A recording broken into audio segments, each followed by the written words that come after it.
Welcome back to My Seminary Life. I'm your host, Brandon Knight, and today we got another edition of Rabbit Trails for you all. I want to start off first, though, by thanking everybody who's been reaching out over the past few weeks to express how much they have enjoyed the Rabbit Trail series that we've been on recently. This episode is crossing over to the Some Joyful Noise podcast, so allow me to explain what's been going on here for all of you dropping in for the first time. Currently, I am in a preaching residency with a local church here in Northwest Indiana. And instead of just uploading the audio file of my sermons here as podcast episodes, what I've been doing on Rabbit Trail is sitting down to talk about something that didn't quite make the cut into my actual sermon notes. A lot of times, we've all been on rabbit trails before or heard preachers go down rabbit trails before. These are these things that they don't really fit in.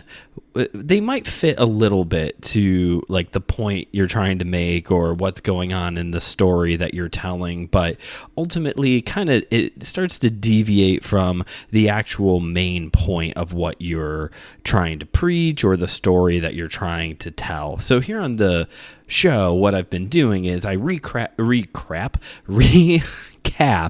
my sermon briefly, and then I take you down the rabbit trail that I wish I could have gone down in my sermon. And I just have really appreciated over the past few weeks, especially on the backside of this last episode that came out, where I was trying to figure out what am I supposed to do with Christians who are so freaking annoying.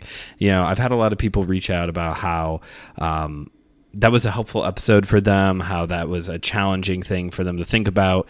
Joe Day at Buddy Walk with Jesus and Joshua Knoll from the Whole Church podcast, they both also have 17 other podcasts, but specifically related to those two shows, they are recording and releasing their own takes on this subject because it's an important subject. Again, it didn't really quite fit in with the sermon that I was preaching, kind of would have taken us down a whole other route that didn't really fit with my overall message. But it's still an important thing to sit and wrestle with. So as those episodes come out, I'll make sure to share them to our Facebook page. If you want to continue to think through how do we stir up someone to love and good works that we just find theologically and philosophically and ministerially annoying, right?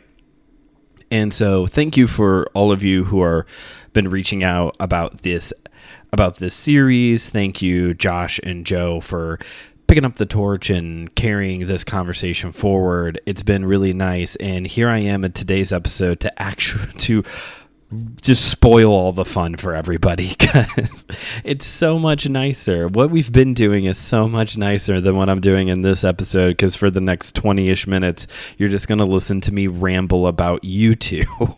Sorry. I know. Here I was finally, after 3 years of podcasting, finally putting out content that was actually worth listening to, and now I'm going to go and spoil it. But you got to understand, I am a huge U2 fan, and some of you out there are like, we know, Brandon, you are clearly the demographic. And I was clearly the demographic. No, I wasn't alive in the 80s during the height of their popularity, but I was during their resurgence in the early 2000s when they sold their soul to Apple. Hello, I still have all those commercials of them dancing to their music for Apple products ingrained in my head. Vertigo was my jam at the age of 9 or however old I was when that song came out. I freaking love U2, okay? And I'm not ashamed. I love U2 and I love Coldplay, and right now, with everybody's modern sensibilities, they're like the new Nickelback and Creed. Well, guess what? Everybody loves Nickelback and Creed now. Like, it's not something that people are ashamed of anymore, to admit the fact that Nickelback and Creed both have total jams. And so one day, I know everyone will be like, oh my gosh, Coldplay was they were amazing. They were the voice of my generation if I was born in a different generation. Yeah, you're right. They are great, and so is U2. But before I go any further on nerding out over U2, let's take a moment to actually recap what the sermon was even about. So, in my preaching residency, I'm starting a 2-week series on processing grief. This is week 1, dealing with processing grief. Why? Why am I doing a series on processing grief? Well, there's a few reasons. One, the church, not this one in particular, I mean that kind of in like a kind of in a big church kind of way, or in an American church kind of way, oftentimes handles the subject of emotions very poorly. They don't handle the subject of emotions very well.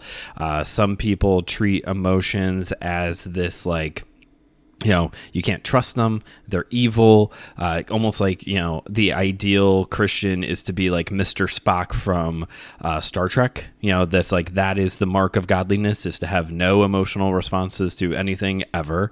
Or they have this very like toxic, unhealthy perspective of like Christians should always be happy because we got the joy down in our hearts kind of thing.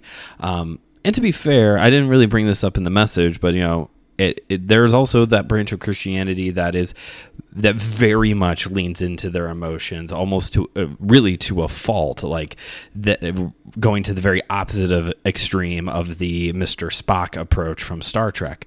So the church in general, oftentimes does not handle the topic of emotions well.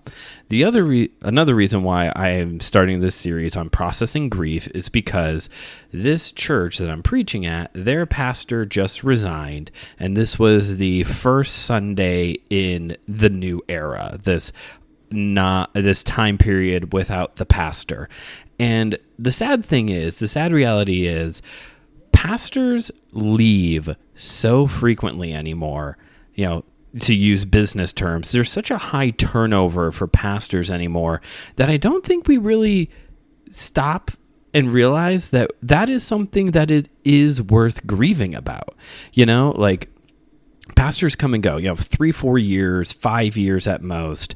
And we've gotten so used to this reality of pastors just kind of like moving on that I don't think we see it anymore as something that we need to sit and process. We're always going to the next step of, okay, now we got to, flip the building, start making some changes to our budget and to our church constitution, start searching out candidates. Like, I think that's like immediately where people in the congregation or the leadership that takes charge kind of goes to, rather than trying to sit back and actually address the physical, spiritual, emotional response to the pastor leaving. Like I said, we're so used to 3-4 years that the idea of a pastor being at a church for 10 years is pretty uncommon, or a pastor who's been at one church for 20 years or more. That's almost unheard of at this point. You come across them every once in a while, but they're about as common as unicorns.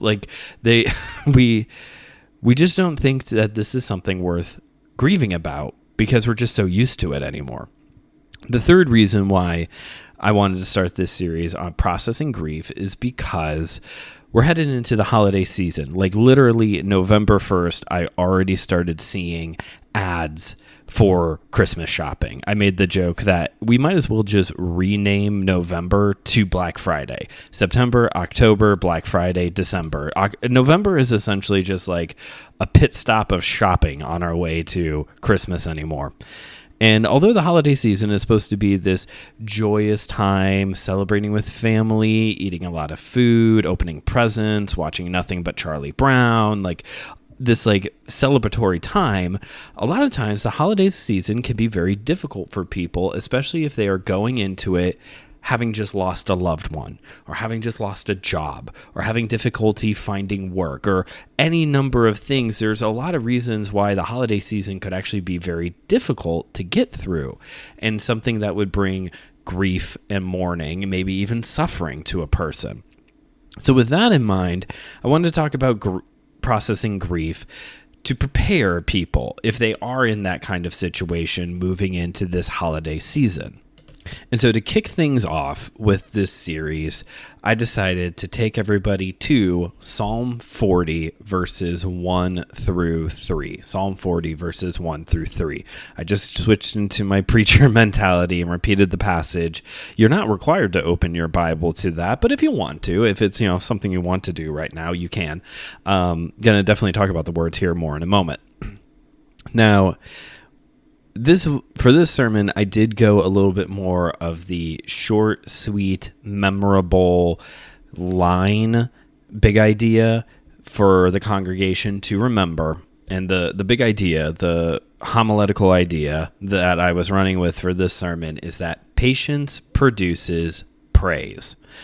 Patience produces praise. Because in this psalm, we see that David is, in this opening section of this psalm, I should clarify, we see that David was waiting patiently for God, crying out to him.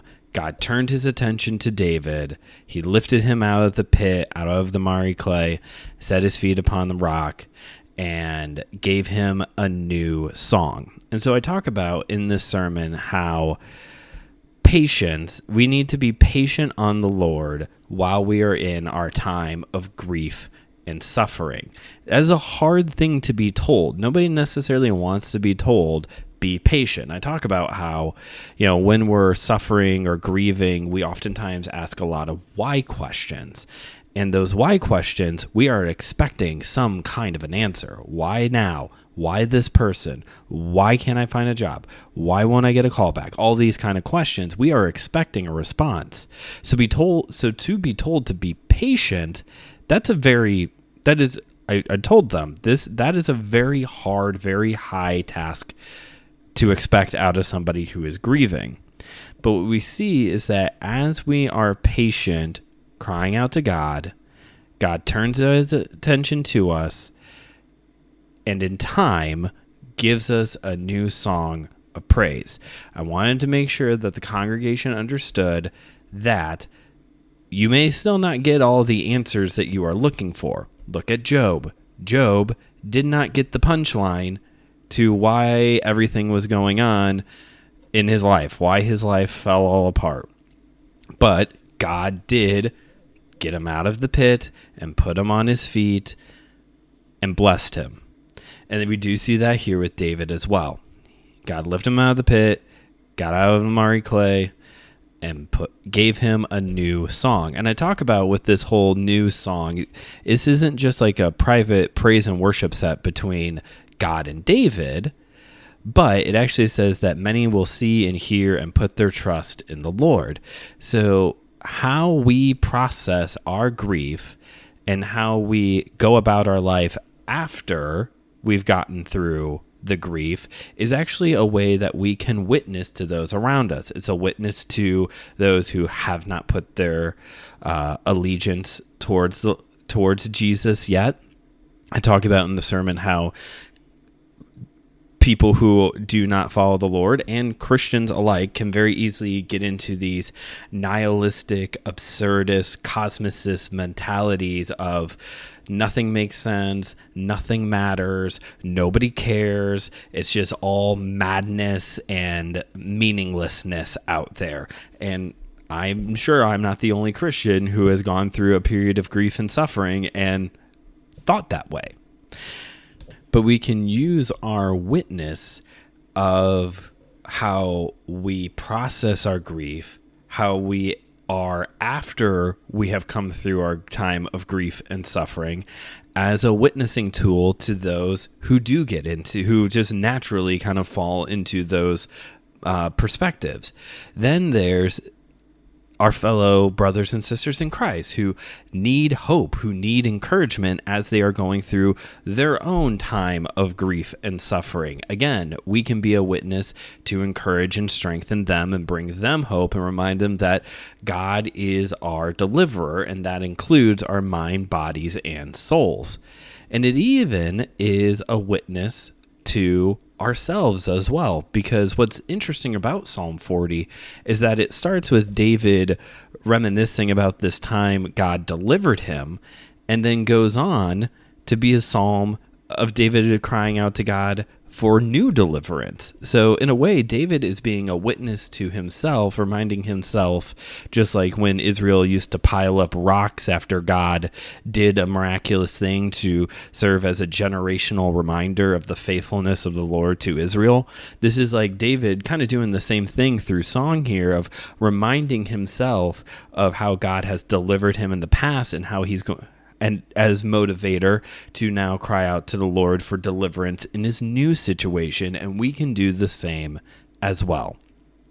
So the question then becomes, where was the rabbit trail in all of this? And honestly, if it fit in anywhere, it was going to be there at the intro. The intro ended up being me kind of explaining, like I did here, why would we even do this kind of a series?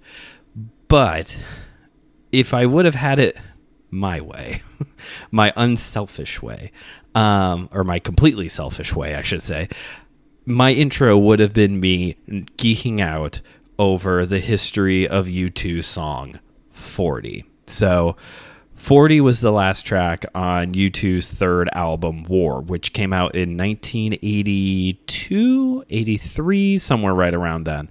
Bono said that the reason why they chose the term War for the title of the album is because at that time period, it just seemed like that's all that was ever being talked about. That's all that was ever in the news. That's all that everyone wanted to talk about between each other. There was always a threat of war or violence going on somewhere. So they named the album War kind of as this way to like encapsulate the mentality of the early 80s. And to be fair, I mean, this album opens with Sunday Bloody Sunday, which is this, song about a massacre that took place in Ireland. War is considered one of U2's earliest political albums, obviously, with a track like that on there. And I think New Year's Day is on there as well, which also has political overtones to it as well. This was U2's first certified gold album and actually knocked Michael Jackson's album Thriller out of number 1 in the UK charts. I think it only got to number 12 here in the States, but in the UK it actually did knock out, arguably one of the most well-known, one of the most popular albums, one of the most important albums of the 80s with Michael Jackson's Thriller. So, as for the song itself, here's how the story goes. So, the band had was running down on their time on recording this album. It was about 6 a.m. Adam had already left the studio, and by 8, another band had the studio reserved, and actually they got there early to start setting up and recording, but the rest of the guys, Bono, The Edge, and Larry, all felt like the album needed one more track. It needed one more song, but they weren't quite sure what it was, and they were running up against the clock to figure it out. So they went back through their music files, and they found this musical composition that The Edge had put together at one point that was very complex. I don't know anything about music theory. I can't read music. I've tried. I meant to learn and I forgot. But apparently it switches rhythm times, and it was a little bit complicated. So, but they decided to use that as the music for this final song. They just needed lyrics. So Bono actually, as the story goes, he goes to his Bible and he starts flipping around, and he stumbles upon the words of Psalm 40. He starts reading Psalm 40. I waited patiently for the Lord. He arose and heard my cry. He lifted me out of the pit, out of the mire and clay. And they decided to take the words of this psalm and put it to this music. They sit down, they record the music, they record the vocals, the producer tidies it all up, because again, it was kind of this wonky musical thing that the Edge had wrote. By the way, since Adam had already left the studio, the Edge had to record both the guitar and bass part of the album for this track. He had to do both instruments for this track. They record the vocals, edit it, produce it, got it done. And the way that Bono told the story during the War tour for this album, each one of those parts that I just said all took about 10 minutes, but that's not why the song is called 40. The song was put together in 40 minutes or thereabout, but it was actually called 40 because it is the words to Psalm 40. Mostly. There is a little bit of difference. Now there during the 80s for the War tour, this became the closing song as well for the tour, and part of the gimmick of them playing the song is that the Edge and Adam switch instruments. That was like part of the, like, as a reference to the fact that they like that the Edge had to play both, so they switch. Adam plays the guitar and the Edge played the bass. And the other unique thing about how they played this song is that the song ends with this repetition of how long to sing this song. It's kind of this like repetition of that, because back in the 80s everything faded out. There wasn't like a songs didn't actually end. All songs from the 80s that fade out are still going on. They have never ended. They just fade, and they're playing silently somewhere in the background at all times. I'm looking at you, Living on a Prayer. We all know that one is still playing somewhere.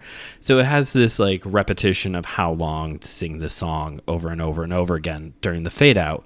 And how they would close the concert with that song is that one by one, each guy would leaving the crowd to just kind of continue to do the how long to sing this song part until they got tired, until they were done or turned the house lights on or whatever, which is a really cool gimmick. I really like that. And I've actually seen it done before back in like 2008, 2010, somewhere around there. I saw Aaron Schuster in concert, and I forgot what the final song was. I think it was just like a praise song that everybody knows. It wasn't like specifically an Aaron Schuster song. I think it was just like a praise song everybody knows. And that's how they closed the show. Everybody just kind of left one at a time. Aaron Schuster eventually puts down his guitar, walks away, and it's just the crowd continuing to sing this praise song until they're all done.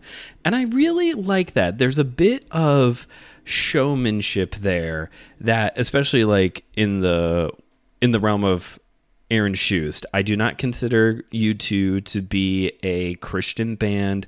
They write religious music. That's what I like to think of them as. If we're going to work with this divide, which I don't really like working with the secular and sacred music divide, but if we're going to work with it, U2 doesn't write sacred music. They write religious songs is the way I like it. They're their own third category. Anyway, but I like that a lot with Aaron Schuster because there's a bit of like showmanship there, a little bit of like a concert experience there, which I know for some people when it comes to Christian concerts, they absolutely hate it. You're just supposed to go out there, play your guitar or your piano and walk away. There's no showmanship whatsoever that's supposed to be going on. Look, it's a concert. If they want to have a little bit of smoke and mirrors, I'm cool with that, honestly. I've stopped. I'm not in youth group anymore. I'm not raising my hands in worship to Toby Mac songs anymore. Like, I'm done. It can just be a show, okay? We can just have shows sometimes. But with this Aaron Schuster thing, I really thought that it did come off really well as this, like, it's showmanship, but in a very tasteful way where, since it was in the context of singing, like, a praise song, it worked.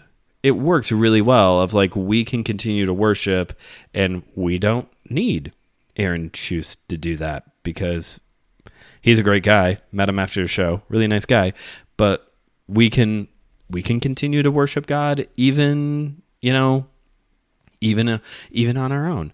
And I like the addition of this refrain that U2 puts in their version of the song of this how long to sing this song, because like I said, with this psalm itself, it starts with David remembering a time where God delivered him as the strength and hope to now cry out to God for deliverance for a new situation.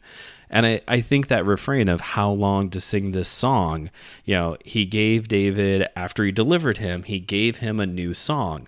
So it's like saying, okay, how long am I going to sing this song until I am delivered again and given another new song? Blows my mind. And I know it blows yours, because obviously U2 is a great band. Stop saying U2 is not a good band. What is wrong with you people? They're great.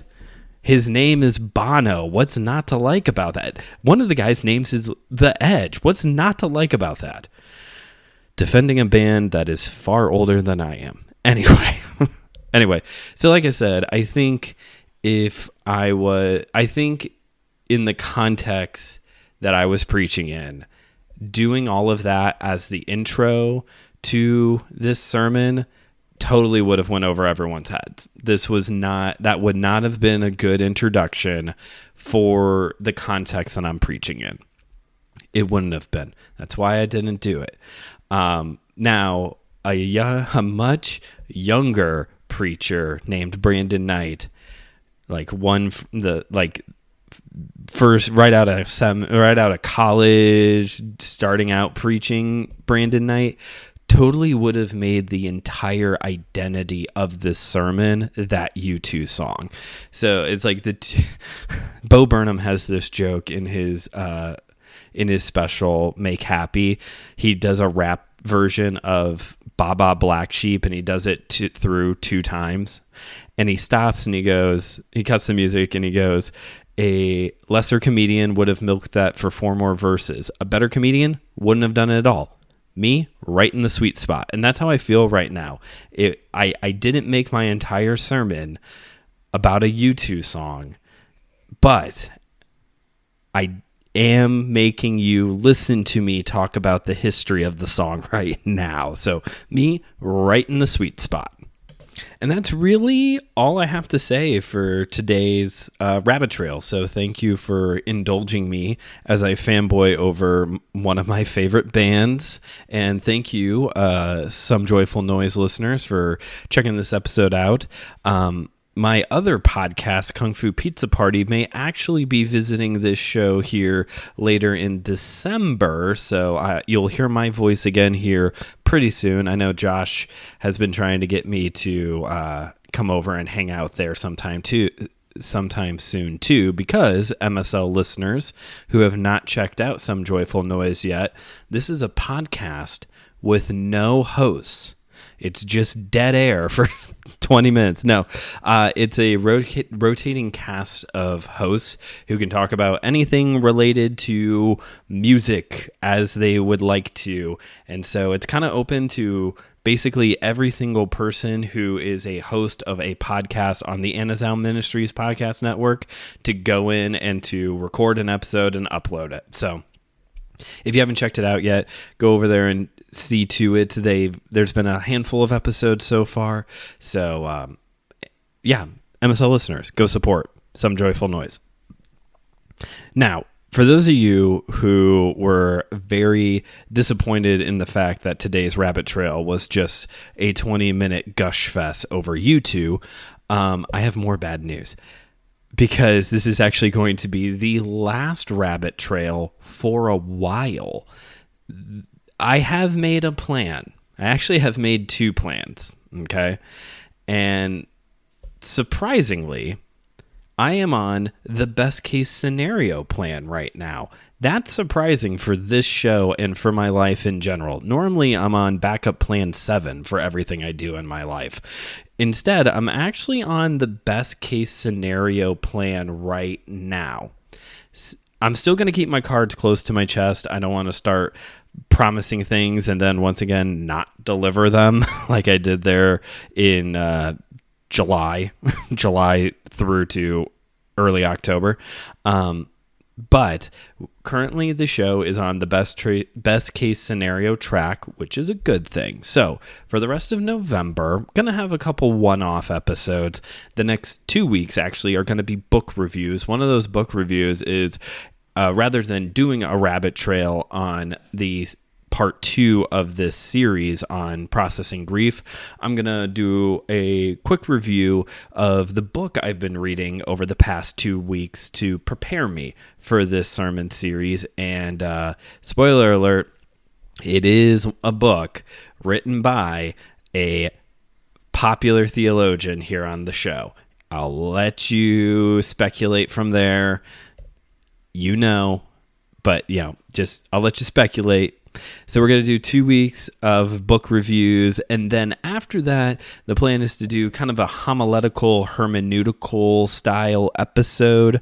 I'm going to be teaching a devotional as part of, they're going to have like a midweek Pie and Praise fellowship right before Thanksgiving, and I'm going to be giving a devotional at that. So instead of doing a rabbit trail, plan is to sit down and walk you through my process of preparing and teaching this devotional because again, hermeneutics and homiletics, it's like my 2 favorite things, guys. This is like my 2 favorite things, y'all. Looking forward beyond November, the plan is actually, again, don't want to give everything away yet, but the plan is actually for December that we are going to do the first proper series since the hermeneutics series back in July. It's going to be our first full, because Rabbit Trail is just going to be this on again, off again style series.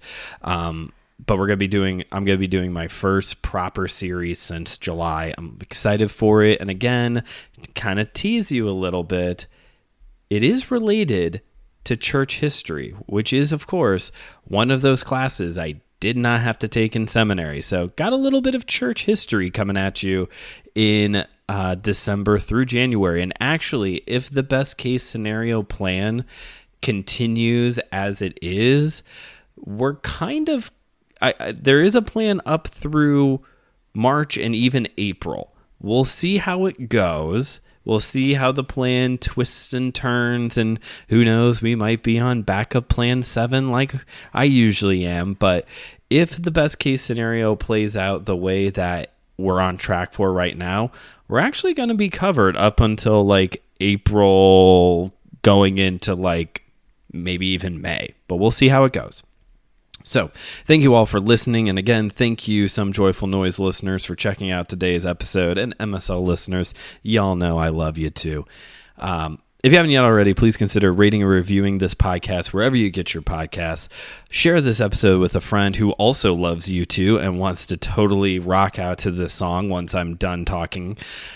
If you would like to financially support the show, you can check out the description of this episode to find links to our shop and to our Buy Me a Coffee page, buymeacoffee.com/MSLpod. Everyone who supports the show on a monthly basis gets rewards. There's blog posts, shout outs that you can get. You can also support the show by making a one-time donation or giving towards our campaign to get a new laptop.